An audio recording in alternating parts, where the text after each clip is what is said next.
Hi, I'm Andy Brown. I'm the editor of International Construction magazine, and I'm here with John Summers. John is the Vice President, Construction and Utility Sector at the Association of Equipment Manufacturers. Nice to see you, John. Thank you for joining us. Andy, always good to see you, my friend. Thanks for having me on. Looking forward to this chat. Yeah, great.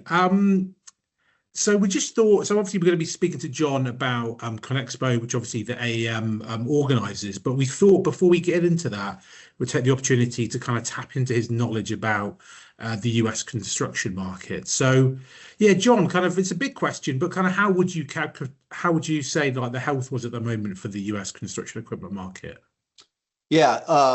So obviously all this kind of leads into ConExpo and the strength of ConExpo and why we do the show, right? But just thinking, US or really we kind of look at the just North America, so probably US and Canada primarily, like is where AEM sits, right? I mean, we do, a lot of services for our members globally, but just focusing on North America, I'd say it's strong. I mean, it's been strong and it's been strong for years. I mean, obviously the however many different segments of it there are, industrial, residential, heavy civil, all those different things, those kind of fluctuate, but I feel like it pretty much remains relatively steady growth, maybe just staying high. I mean, it's tough to compare it to, some of the peaks that happened right after COVID in terms of Yeah. equipment demand and all that. But I mean, residential's, with the mortgage rates and just interest rates in general, I think residential's been down for a little bit. Although I always kind of tell a story about, I mean, my wife and I, we built a house and we moved in just over a year ago, and I'm in a new subdivision with 30 homes. So it's not like over the last couple of years, nothing was going on, right? So I mean, that's in my little pocket just west of Milwaukee, Wisconsin. But pretty much all I hear around here, and I'm assuming this is happening in other areas of the world, is just talking about data centers. I mean, the boom in data center development Yeah. or building is kind of insane, right? And then you think about what goes into all of that, so this is gets back to my point of almost like leveling out those other potentially a little bit down segments of the industry. I mean, that's earth moving, vertical building, you got to get power, water Mhm. for cooling, obviously fiber and connectivity there. I mean, it's kind of like all of the segments except residential all in one, right? So yeah, I mean, that's been really strong.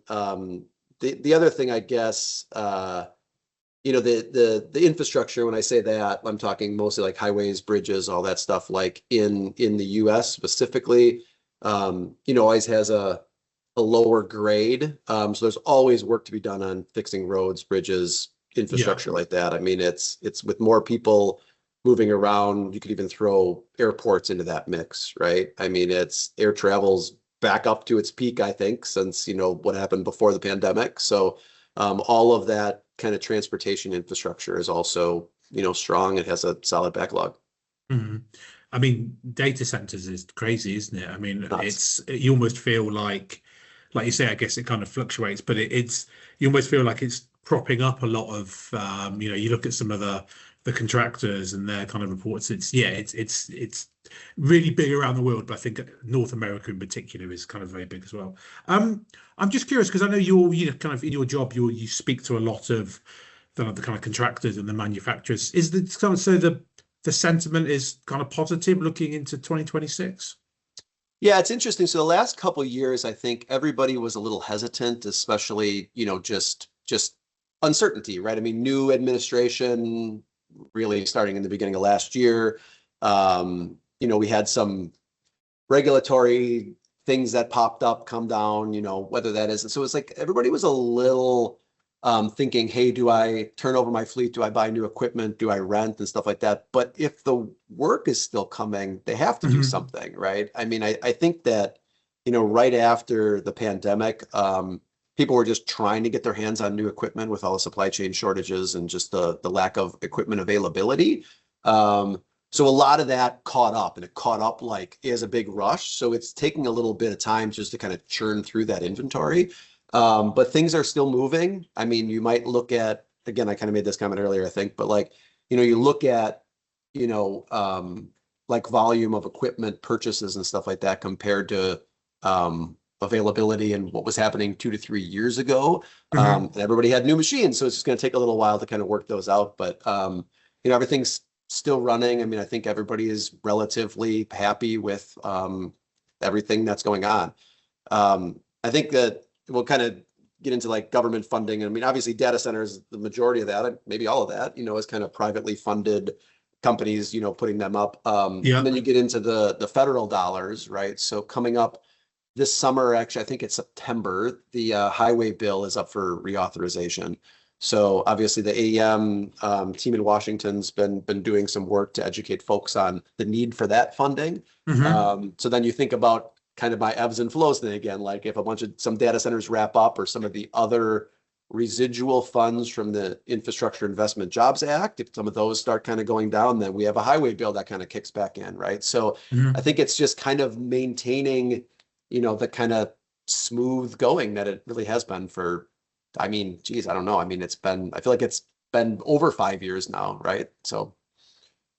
Okay, thank you. That's interesting. Yeah, I was going to ask you about, because obviously under the previous administration, there was obviously big infrastructure acts that were passed. So I was just kind of get your kind of viewpoint on, are we still seeing kind of work being generated by that? And as you said before, maybe some of those programs coming to an end. Yeah, what's the kind of the state of play with that?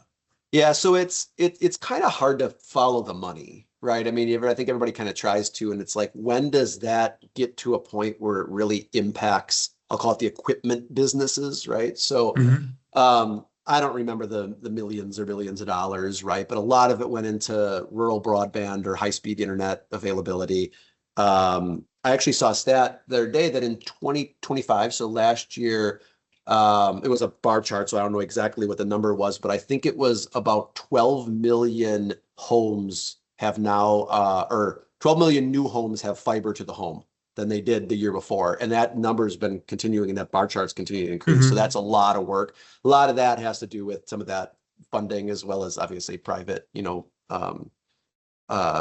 provider companies getting there. But anyway, I mean, so when that money kind of went, it kind of works its way through the permitting, the engineering, all the stuff like that. And then it takes a little bit to get down to, when the dirt's being moved and the actual equipment. So I think we've heard for the last year or two and continuing ongoing is that's hitting now, right? A lot of that work is still going, and that I mentioned the high-speed internet, there was water infrastructure in there. There was obviously civil, highway bridge infrastructure. So I think a lot of contractors they weren't waiting for that, but they knew it was coming, right? And it's like, when does that check get cut to actually physically do the project? So I think that's another thing that is, trying to remember when the IIJA got passed. I want to say that was like 2022 or something like that. I mean, it's been a few years now, and I think some of that, money has really started hitting over the last, 12 to 24 months. Okay, great. Thank you. So we're not far away now from ConExpo. I'm not sure if everyone who goes is going to get a nice hat like you've got, John. I had to sport the logo today, man. I actually have my shirt No, too. Look at this. yeah. I'm like fully branded up here. Really on brand. I like it. But obviously, I know that you're not, directly involved in all of the nuts and the bolts and the planning, but it's such a big show. You know that there's so much that kind of goes into it. So, yeah, kind of how excited are you that it's almost upon us, and maybe what are some of the things you're really looking forward to? Yeah, so if you look at the AEM team, right? So for those that don't know, so AEM, Association of Equipment Manufacturers, we're the owner and producer of ConExpo ConAg, right? So every 3 years, Las Vegas, right? So I think our whole team, like all 115 of us or whatever it is, including our office in Washington and Milwaukee, we're all involved somehow, right? We all have a part. I mean, it's such a big show that everybody does something that contributes. I mean, we have our trade show operations team that's, draws the floor plan and working on all the logistics stuff. And then me and my team kind of sit outside of that a little bit more of like the strategy and industry knowledge and everything. Yeah, it's coming. I mean, we're about less than 4 weeks away now from when we're talking here. So yeah, it's kind of, the outlook is great. I mean, we'll have, around 2,000 exhibitors, right around 3 million square feet. So staying in line with the last few shows, bunch of attendees.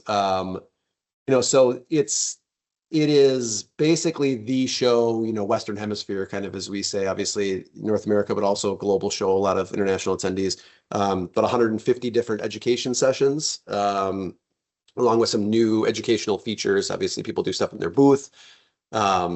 Yeah, so everybody's looking forward to it, and it's a big ramp up time right now, as everybody kind of, finalizes their travel plans and Yeah. meetings and all that. Yeah, it's going to be great. It's going to be very busy. So I kind of wonder how, obviously you've been with the AM for a while. I kind of wonder how this show has kind of changed and like evolved over time. Yeah, so it's, being the show producer, AEM, I mean, we need to kind of adapt, to the trends in the industry. Obviously, everybody talks technology now, right? So I kind of was thinking about how the show has evolved, and I kind of group it into three different buckets, right? So what the exhibitors do in their booth has evolved, right? I mean, I Yeah. think it just used to be a few machines and, hand a piece of paper to you like as a brochure, and now there's a lot of interactive stuff and demos and all that, right? And then there's the what we do as show organizers to make sure that we bring like the new technology, networking opportunities, the right education to the attendees. And then there's the new areas of the show, which also include, I guess, new products, right? I mean, if you look back at, shows every 3 years, so 2017, 2020 show, I doubt there was any, autonomous equipment running around. Hmm. So I mean, like there's new exhibitors, there's a new kind of area, where those kind of companies get plugged in. What we've done from a show organizer perspective is we've realized some needs of the industry or areas that the end users would like to know more about. So there's like 5 to 6. They might not be new for this show, some of them are. So we're doing the groundbreaker stage, as we call it. So it's a big Yeah. keynote stage that's new for 2026. I think there's over 10 different presentations on there. And there's people, You know, sorry to interrupt, John, but there's people yeah, from sort of not just construction, but outside of construction as well talking. I think that's right there. there's a little bit of that. I mean, you have some of the larger or smaller exhibitors kind of talking about their new product release, their new innovation that they're launching at the show or talking about. Hmm. We have AWS talking on there, just talking about data. I mean, they're kind of in our industry, but it's also in a bunch of industries, right? So that might be Yeah. what you're referring to. So yeah, they're talking about data and all of that. I'm actually working on I kind of like a TED Talk style. It's a 2 hour time block on Thursday afternoon, and there's 7 different presentations on that. One's on cybersecurity. I mean, that's our industry, but it's Hmm. all everything, right? AI, robotics, autonomous equipment, workforce and VR training. So it's like it is, but I mean, those are kind of like slightly adjacent Yeah. presentations. Then one thing we did last year, or sorry, 2023, is the community zone out in the festival grounds. So I think this is a big. I was going to mention this in your last question, but a big thing about this show is just the community and bringing the construction community together. Whether somebody from social media or you met somebody at the show, last time, and kind of having that meetup. I always kind of make the point of a lot of contractors.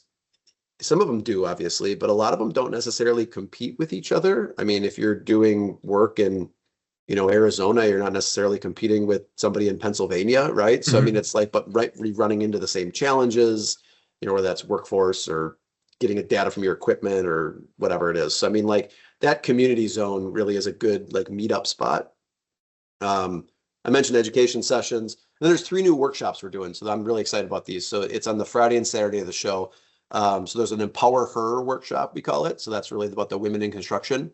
A small business workshop, which is kind of exactly what it sounds like, right? I always tell a story of a lot of people, start as an operator, come up through this industry, get good at moving dirt and think, hey, I can do this, and kind of move into their own business and grow it from there. So it's a lot of information for those, smaller, maybe only a couple, 3, 5 years in business, Hmm. businesses to help understand how to improve their, whether it's invoicing or, everything like that. And then we're really doubling down on the maintenance aspect, this show. So obviously there's there's a lot of there's some maintenance that people can do themselves, whether that's preventative maintenance and routine stuff. So on the Saturday of the show, there's a panel in the morning talking about using data and really getting into kind of like the future operations of maintenance. And then we're doing something we call shop talks and walks.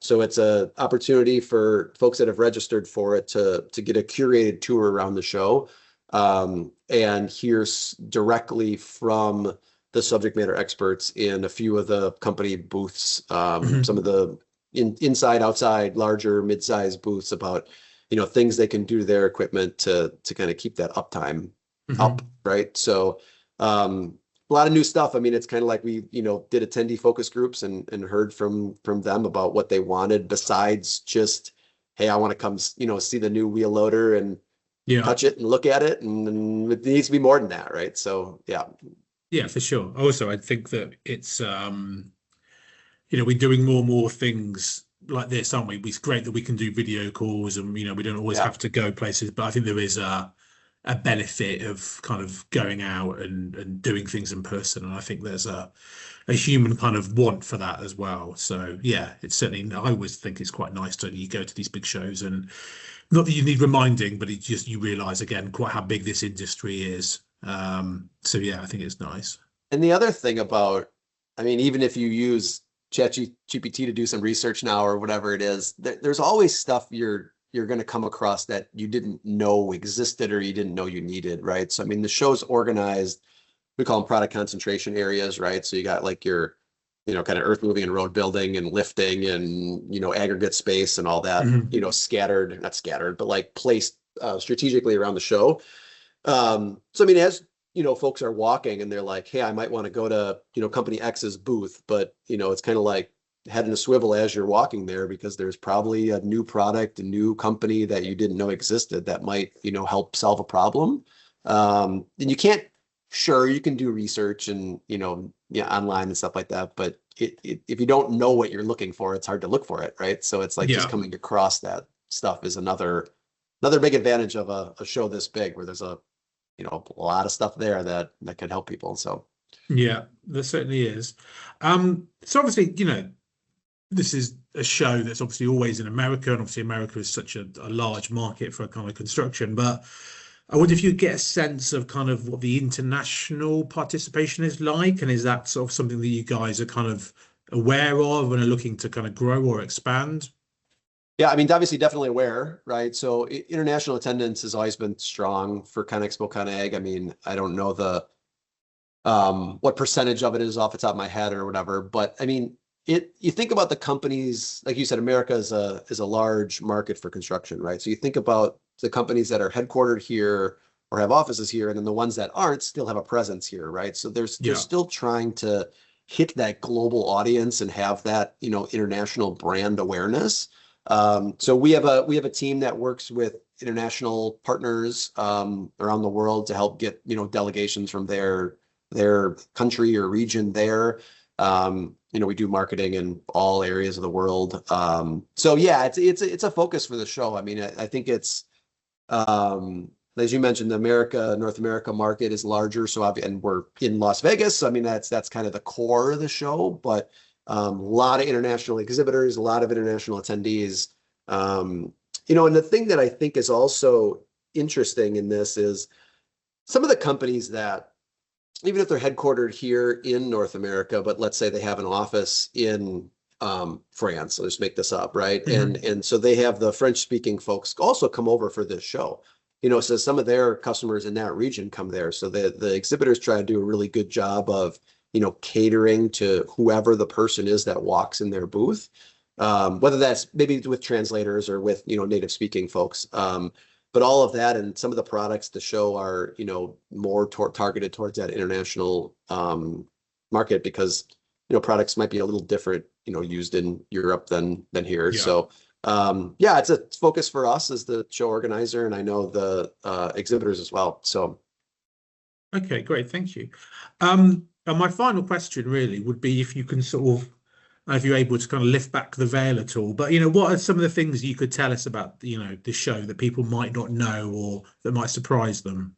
It's kind of the fun question of the day, right? So let's save it to the end. I think I'll start with stuff that people might not know, but they could experience at the show, right? And then maybe I'll talk AEM operations a little bit. So I know there's a lot of other shows, and the people working in the booths maybe call them product experts, but they might not necessarily be the engineers that develop that product. So this is an OEM run show. So chances are you could talk to somebody that designed the product the way they did, ask specific questions about that.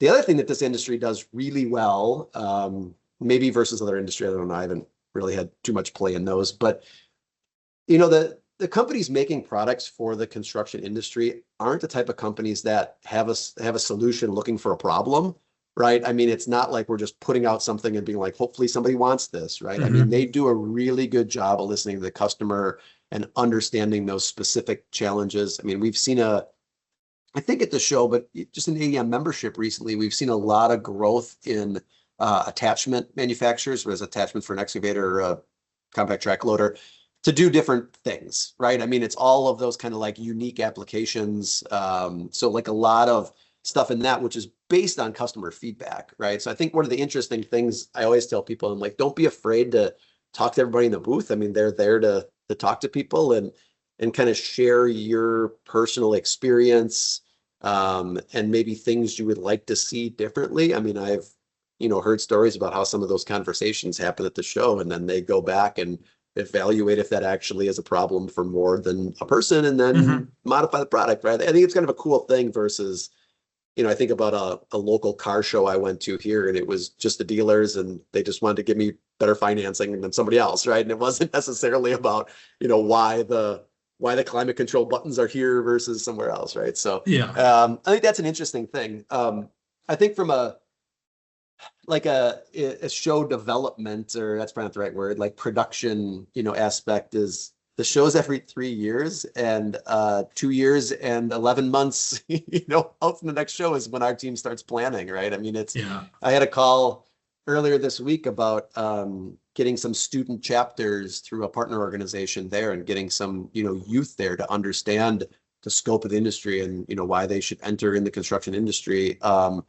And we're putting a little bit of effort towards that, in 2026, kind of almost like as a pilot of that. And it's like, okay, as soon as this show's over, we're going to have a follow-up call, and we're going to start talking about 2029, right? So it's all that. I mean, it's the planning from our side, from the exhibitor side, making sure you got the right machines, in the right places, right configuration, right signage, all this stuff like that. I mean, it's such an undertaking versus just, roll it in a week or two ahead of time. But once stuff does start rolling in, so I think it was the last week of January. So the show's first week of March. The last week of January, we started setup.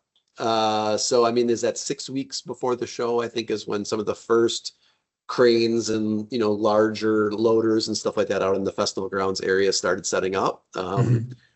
Somebody told me once, this was a few years ago, but the Las Vegas Convention Center held, can't remember if it was 1 or 2 shows that moved in, had a show, moved out while we were doing setup. So it's kind of funny that other stuff is still going on, there while we're in the parking lot out here building buildings for meeting rooms and setting cranes up. And yeah, it's kind of just a wild undertaking, and it's hard to even grasp that until you're there. Yeah, nice to see it all come together. And like you say, there's some big equipment that needs to be put into place, isn't there? And then the move out is interesting too, because it's like anything on wheels, it's like just fire it up and drive it away and get it out of the way, right? But I mean, obviously, it's you're putting up a tower crane or something like that. I mean, it takes, I guess, just as long almost to disassemble it as it does to assemble it. So I mean, there's people, assuming they do shifts, right? But I mean, there's people in Vegas for weeks, on end, basically just for this, and and then the scope of that, and the impact it has on the Las Vegas community, right? I mean, the bars, restaurants, slot machines, Ubers, all that stuff like that, all the business that it impacts there. I'm sure we have some stats on that too. I mean, it's kind of it's a massive thing. So it's just the planning always just is just kind of crazy to me. It's like, let's say the show wasn't every 3 years. I don't even know if I think it's every 3 years because it just takes that long to really roll it together. Yeah, that's how long you need to organize it all. Okay, well, great. Well, thank you so much for your time, John. Really appreciate it. Yeah, of course. Thanks for having me on, and appreciate it. Cheers.